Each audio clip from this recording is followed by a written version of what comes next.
আরে ইউটিউব সেটিংয়ে এটা করো তো ছবি ভাইরাল হয়ে যাবে, আরে এইটা ইউটিউব স্টুডিওতে সেটিং করো তো ভাইরাল হয়ে যাবে।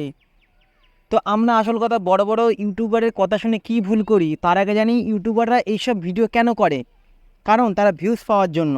ওদের কথা শুনে আমরা এটা সেটিং করি, ওটা সেটিং করি, সেটা সেটিং করি, যার ফলে সেটা আমাদের চ্যানেলটাই নিজের ডেট করে দিই।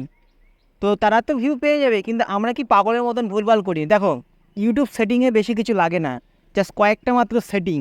এই সেটিং নিয়ে আমরা যে অতি লোভী তাঁতি নষ্ট বলে না, আমরা এইটা ওইটা করতে থাকি, যার ফলে আমরা ইউটিউবের চ্যানেলটাকে আমরা পুরো ডেট করে দিই, যার ফলে আমাদের যে কনফিডেন্টটা ডাউন হয়ে যায়। তো আমি বলবো ইউটিউবে বেশি সেটিং লাগে না, জাস্ট অন করার সময় 4-5টা সেটিং, জাস্ট কি নিজের ডেসক্রাইব দিতে হয়, তারপর কোন আপনি কান্ট্রি আছেন যা, তারপরে ফোন নাম্বার দিতে হয়, আরও 2-3টে সেটিং রয়েছে, তোমরা কমন ব্যাপার, এগুলো তোমরা পারবে, কারণ তোমরা শিক্ষিত মানুষ। তো কারো কথা শুনে এটা ওটা করো না।